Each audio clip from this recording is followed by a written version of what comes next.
E aí, querido amigo, querida amiga, nos encontramos mais uma vez, mais um dia, mais uma oportunidade e nada melhor do que estudar a palavra, ouvir a voz de Deus falar ao nosso coração. É nisso que consiste a nossa verdadeira segurança, viu? Fazer o que Deus pede, andar no centro da vontade de Deus, é alegria, paz, segurança para mim e para você. Obrigado porque você está aí comigo, compartilhando esse vídeo com os seus amigos. Faça assim, hein? Ao você compartilhar, certamente você vai nos ajudar a propagar o Evangelho a todas as pessoas.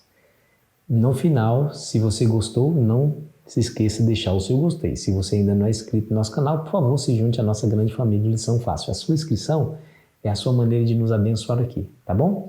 E a sua inscrição nos fortalece. Vamos lá, vamos ao estudo de hoje, recompensa pela fidelidade. Antes de mais nada, deixa eu falar para você que fé é muito mais do que crer. Fé é você crer, acreditar e confiar que o Senhor Deus realmente fará o que Ele promete. Em Hebreus 11, verso 6, que eu gostaria de ler para você, nos diz assim, ó.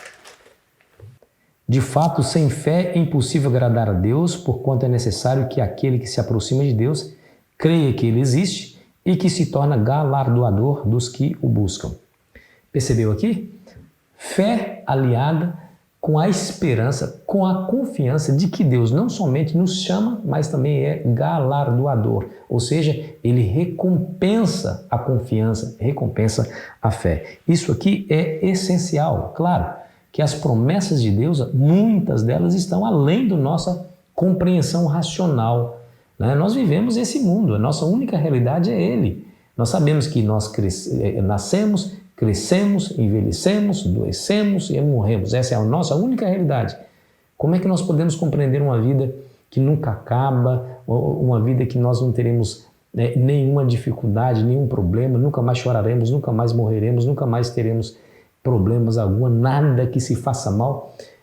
As promessas de Deus, às vezes, fogem à lógica e à razão humana. A filosofia humana não consegue explicar. Por isso, nós precisamos acreditar e confiar pela fé que elas acontecerão. Ellen White vai dizer assim, escute bem.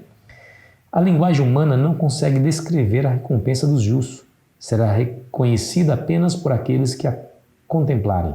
Nenhuma mente finita consegue compreender a glória do paraíso de Deus.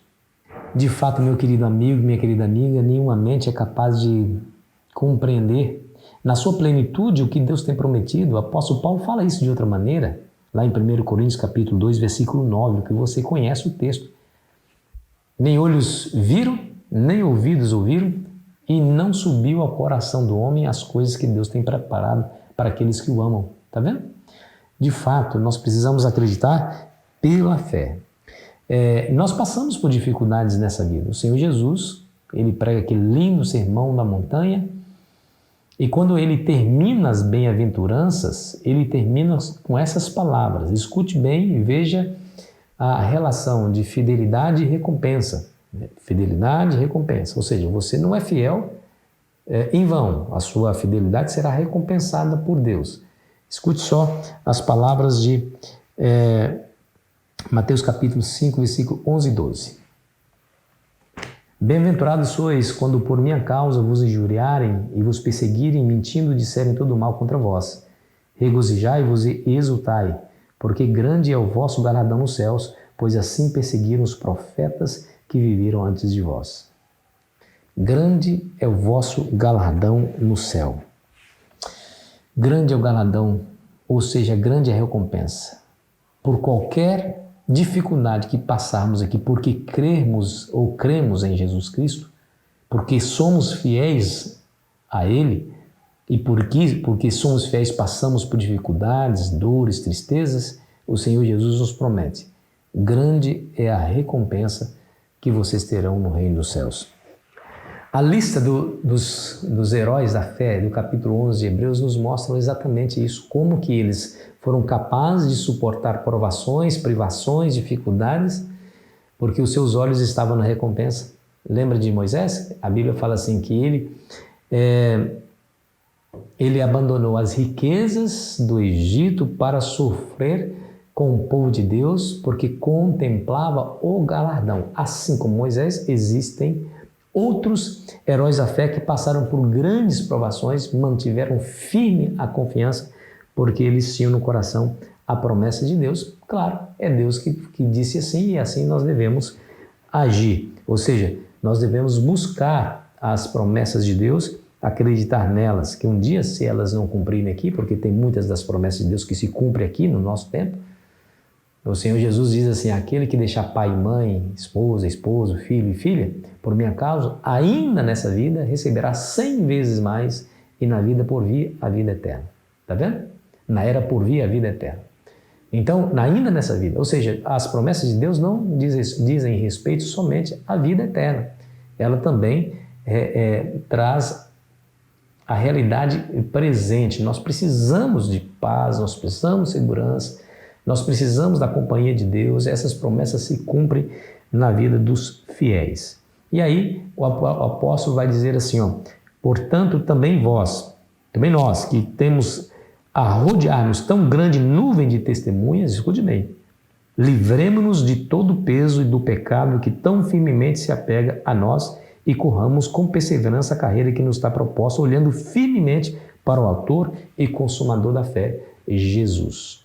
Tá vendo? Aí ele diz, ele arremata a situação, porque nós não conseguimos a concretização da esperança, ou desculpa, das promessas de Deus por conta dos nossos atos, por conta da nossa justiça, por conta das nossas obras, porque elas são maculadas, infectadas pelo pecado.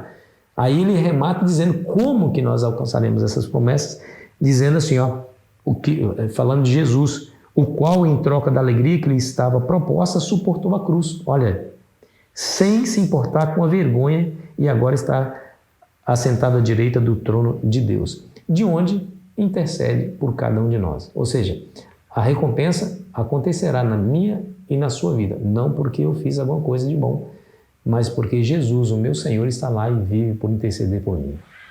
Jesus é a nossa maior recompensa. Ele é a maior recompensa. É a nossa maior alegria, nosso maior troféu é Jesus. E Jesus promete estar conosco por toda a eternidade, ser o nosso Deus e nós, ovelhas do seu pastoreio. Ai, que coisa linda, né, irmãos?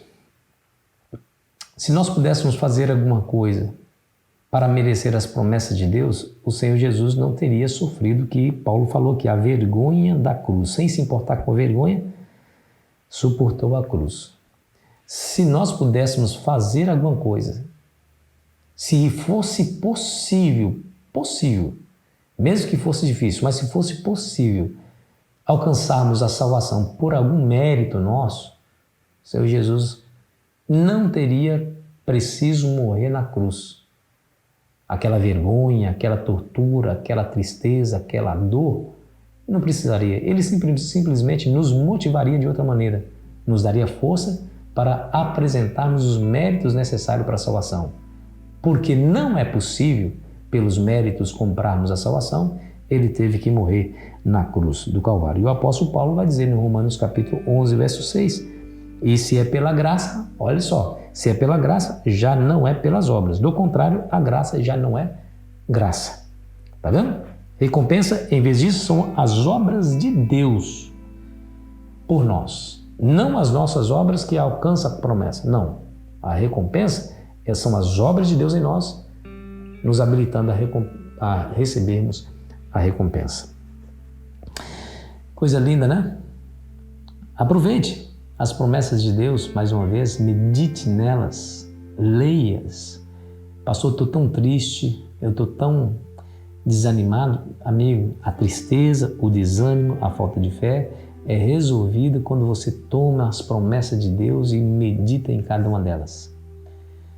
Medite, olhe para o céu, olha para aquilo que Deus está preparando para você.